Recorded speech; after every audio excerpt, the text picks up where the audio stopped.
శ్రీమాత్రే నమః, శ్రీ గురుభ్యో నమః. తదుపరి వృశ్చిక రాశి వారికి సంబంధించి 2026 ఫిబ్రవరి నెలలో ఎలా ఉండబోతుంది అనేటువంటి విషయాన్ని ఇప్పుడు మనం తెలుసుకుందాం. 2026 ఫిబ్రవరి నెలలో వృశ్చిక రాశి వారికి సంబంధించి చతుర్థంలో సూర్యుడు అలాగే కుజగ్రహ సంచారం అనేటువంటిది ఉంది. ఇప్పుడు కూడా మనకి 3వ అలాగే 6వ స్థానాల్లో సూర్యుడికి కానీ కుజుడికి కానీ లేదా 11వ స్థానంలో మంచి శుభ ఫలితాలు గోచరిస్తాయి. కానీ అవి ఇప్పుడు లేవు, జరగట్లేదు. ఓకే, ముఖ్యంగా దీని ఎఫెక్ట్ అనేటువంటిది రైతులకి, కులవృత్తులు, చేతివృత్తులు చేసుకునే వారికి ఎక్కువగా ఉంటుంది. అలాగే దశమంలో గురుగ్రహ సంచారం కూడా ఉంది. దశమంలో గురువు, లాభస్థానంలో గురువు ఉన్నప్పటికీ ఎటువంటి అంత యోగ్యమైనటువంటి కాలంగా మనం పరిగణలోకి తీసుకుంటట్లేదు. 8వ స్థానంలో, దశమంలో కాదు 8వ స్థానంలో ఈ యొక్క గురుగ్రహ సంచారం అనేటువంటిది ఉంది.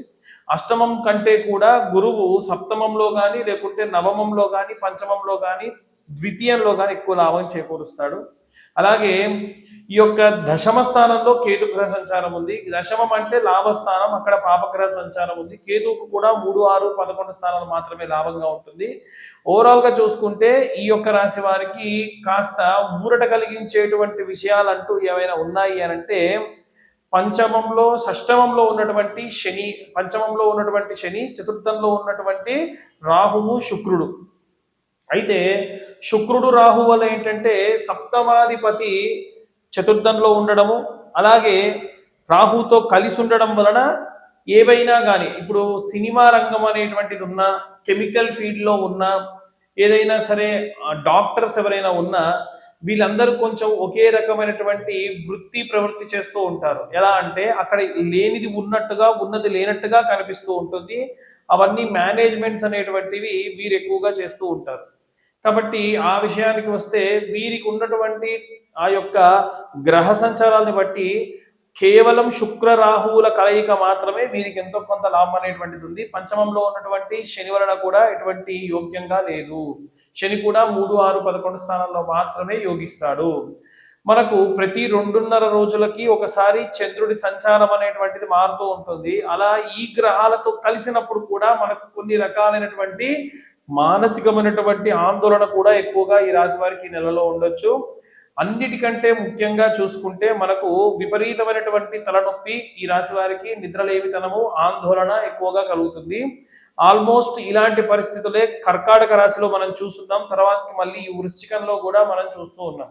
సో ఎవ్వరూ కూడా దయచేసి ప్రయోగంగా చేసేటువంటి పనులు చేయకుండా ఉంటే మంచిది, ఆలోచించి నిర్ణయాలు తీసుకుంటే మంచిది.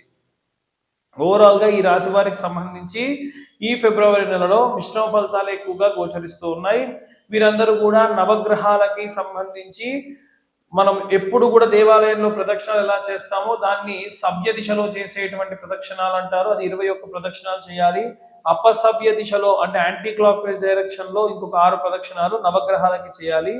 అలాగే మనకు జాతకరీత్యా మీ యొక్క జాతకంలో ఒకవేళ సర్ప, కాల సర్ప, గులికా కాల సర్పదోష, మహాపద్మ కాల సర్పదోష, ఇలాంటి కొన్ని సర్పదోషాలు ఉంటాయి.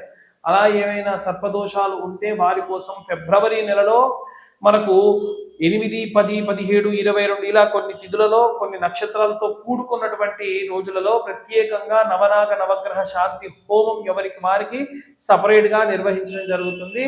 ఆసక్తి కలవారు ఎవరైనా సరే కింద ఉన్న నెంబర్కి కాంటాక్ట్ చేయొచ్చు. అలాగే వీటికి సంబంధించి ఏ తిథులలో జరుగుతాయి అనేటువంటి విషయాన్ని కూడా ఇప్పుడు మనం తెలుసుకుందాం. చాలా మంది వివాహం కాని వాళ్ళు, సంతానం కాని వాళ్ళు, అలాగే రాహుకేతువుల యొక్క మధ్యలో చిక్కుకొని మిగిలిన అనుకూలమైనటువంటి గ్రహాలెన్నిటి వల్లనో ఇబ్బంది పడుతూ కాలసర్ప, మహాపద్మ కాలసర్పదోషం, గులికా కాలసర్పదోషం, అనంత నాగపద్మ కాల సర్పదోషం అంటూ నవనాగులకి సంబంధించినటువంటి సర్పదోషములతో ఇబ్బంది పడుతూ ఉన్నారు. ఇలాంటి పూజలు చేయించుకోవడానికి చాలామంది వేరే వేరే తీవ్రమైనటువంటి పుణ్యక్షేత్రాలు సందర్శించడానికి కానీ, లేదా ఒకే చోట ఉండి వేలకు వేలు ఖర్చు పెట్టి పూజ చేసుకోలేని వాళ్ళ కోసం ఈ ఫిబ్రవరి నెలలో ఫిబ్రవరి 8వ తారీఖు ఆదివారము షష్ఠి అవుతుంది. ఆ రోజున నవనాగ నవగ్రహ శాంతి హోమం నిర్వహించడం పడుతుంది. ఈ నవనాగ నవగ్రహ శాంతి హోమం అనేటువంటిది ఫిబ్రవరి 8 షష్ఠి రోజున, అలాగే ఫిబ్రవరి 10వ తారీఖు విశాఖ నక్షత్రం ఉన్న రోజున, అలాగే ఈ ఫిబ్రవరి 10వ తారీఖు మంగళవారం అవుతుంది. ఫిబ్రవరి 17వ తారీఖు అమావాస్యతో కూడినటువంటి మంగళవారం అవుతుంది ఆ రోజున. అలాగే ఫిబ్రవరి 22వ తారీఖు ఆదివారంతో కూడినటువంటి పంచమి షష్ఠి 2 తిథులు కలిసి ఉన్నాయి ఆ రోజున. అలాగే ఫిబ్రవరి 24 మంగళవారము కృత్తికా నక్షత్రంతో కూడిన రోజున.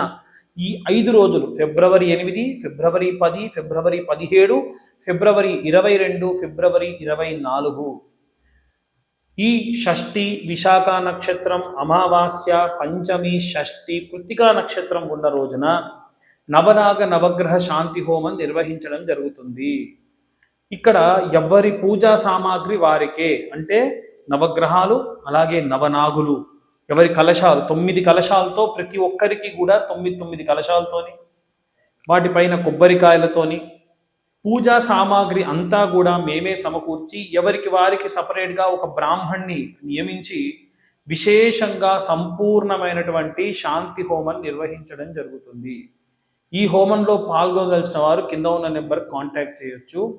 మనకు 365 రకాల కాలసర్ప దోషాలలో ఏ కాలసర్ప దోషంతోనైనా సరే సమస్యతో ఎదుర్కొంటున్నటువంటి వారందరికీ కూడా ఈ యొక్క నవనాగ నవగ్రహ శాంతి హోమం అనేటువంటిది విజయవంతంగా ఆ యొక్క దోషమంతా కూడా నివారణ చెందిస్తుంది.